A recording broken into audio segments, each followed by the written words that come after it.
Good morning, students. Welcome to the fourth scene of Watchman of the Lake.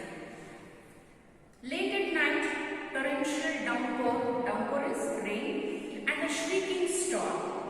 The king's palace, the bell at the palace gate ringing incessantly. King, who is so urgently summoning me at this hour? What has happened in this terrible night of the storm? Go down and see who it is. Who are you, man? And what has happened that you should be calling us this hour?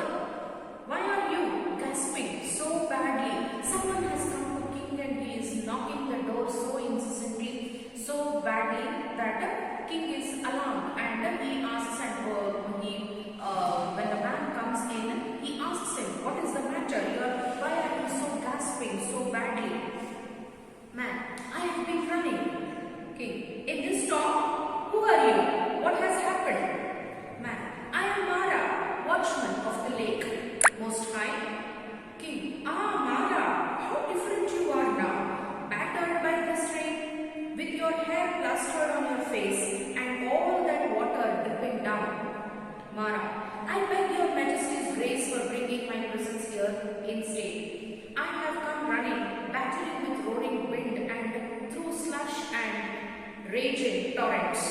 Forgive me, your majesty. I am trembling with the message within me. May I utter it? Mara has some urgent news to convey to the king, and he has come there battling with the rain and storm. King, yes, and he asks the permission of the king to say the message. Mara, my lord, it is about the lake. It is about the lake. I feel faint to mention it. King, oh, tell me what has happened. Mara, it is about to smash its bounds. So now, because of that heavy rain, sudden heavy rain, the bounds, the lake is going to be smashed. King, Mara, are you mad?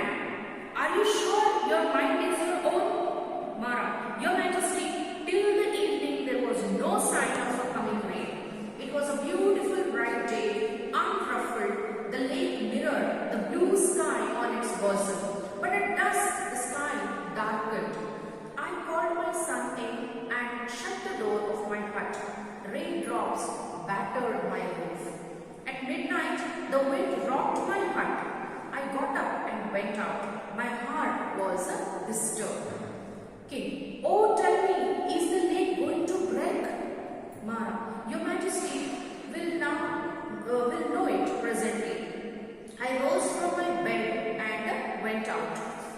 I have never seen anything more terrible in my life, my lord. Veda was thundering down the mountain. The wind shook the earth. I went to the edge of the water. The waves rose to a man's height and hammered at the back. The water level was just a hair's breadth below the shore.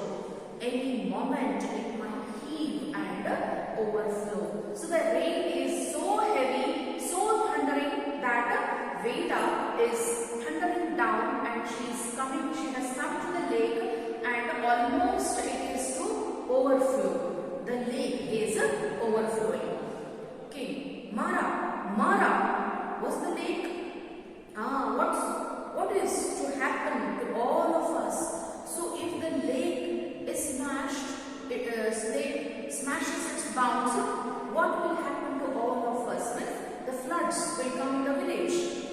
Mara, I fell down and prayed. The goddess stood before me. Her tresses were wide. Her eyes gleamed with a strange light. She carried a sword in her hand and she splashed her forehead with vermilion. Vermilion is we call it sindoor. Vermilion. And this was the wild appearance of the goddess. The first time when the goddess appeared before Mara, she was very peaceful and very peaceful. But this time she has become very wild. With vermilion, I cowered at the sight of her. Get up and hear me intently. goddess and she said, "Get up and here, listen to me intently." She said, "I am the goddess of the lake and that river Veda is my plaything. Clear out of your heart at once." "Mother, save me. What is going to happen?" I asked. "I am going to kick away the miserable stones you have piled up to imprison the waters of my Veda. I am going to destroy your tank." Now the same Veda who had told him to build a lake to Veda, now she is telling, "I am going to kick all the stones because you are binding my waters." "Mother, we put it up at your command." I said, "Yes, and now I want to destroy it." Means nature has its own rules. You cannot control nature. Nature is a savior as well as a destroyer. It is my mood now. Veda is my plaything. I created it when I wanted it and I will splash away its waters when I like. "Who are you to stop me?" she replied. See, this is how the nature has its own rules. Now she said, "At that time I felt like that. Now I am feeling to destroy it because it is my plaything. I will use it however I like." King, Mara, are you speaking the truth?" "Mara, your majesty, may my son and wife perish if there is a word of untruth in what I am saying." King, "Go on with your story." I pleaded with her. I pointed out to her the vastness of the lake.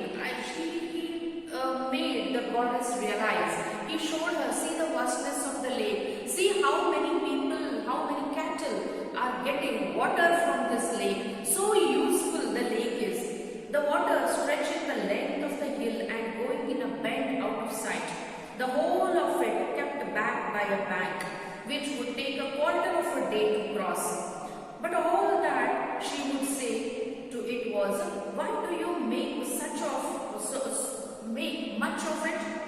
I told her that all that water waited like a crouching tiger and would spring upon the 100 villages and towns and the king's capital beyond if the bank was removed. He explained her what disaster would happen if the bounds are smashed. She laughed at it and flourished her sword. I pleaded with her for hours to spare us and have pity on us poor mortals. "Goddess, after all you are the goddess, you are the mother and we are all poor mortals. Please have pity on us." But she was not to be moved. A most terrible and reckless mood of destruction seemed to have come upon the goddess. I fell on the wet ground, prostrated before her and begged, "A poor mortal like me cannot stop you, O divine mother." When all was explained, all was made realized, still the goddess seemed to be in a terrible mood of destruction. So at last, finally, Mara just fell prostrated to the goddess and he just begged one thing to her, "But grant me this, I will run to the capital and inform the king and return. Till then, stay your hand. When you see me here again, you may carry out the devastation." So he just asked one favor from the goddess. So okay, if you have decided to destruct everything, let it happen like that according to your wish. But just grant me one thing. Please don't do anything till I inform this to the king and come back. After you see me here again, you can continue the devastation. "Yes, I grant this," and goddess grants him that. "I will wait until you have told the king and return," she said, "and I am here, your majesty." King, "Mara, are you sure you saw and heard all this?" Mara, "How can I prove it, my lord? Here you see the mud on my clothes. When I fell prostrate before the goddess, all this mud struck to me." King, "I dare not think. I do not know what to do. In a moment or less, I and this palace and my subjects." He just thought of the devastation.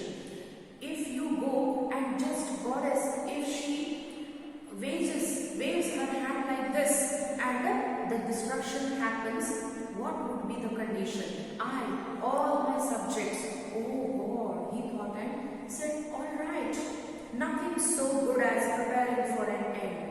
Now when the goddess herself has decided this, we cannot do anything. It is better that we should prepare for our end. Hey, call someone. Let an announcer go round with a beat of drums and announce to the people and to everyone in my kingdom that it is the last day of the world. Means their world. Go in the village with the drums and just announce that everyone should prepare for their end because this is going to be the last day for them. The deluge is upon us. Tomorrow the sun will rise upon a lifeless land. So by tomorrow nobody will be there, nothing will be there on this land and the sun will rise on a lifeless land. Mara, Your Majesty, permit me to, King, tell me what you have to say. Mara, I have a suggestion. King, go on. Mara,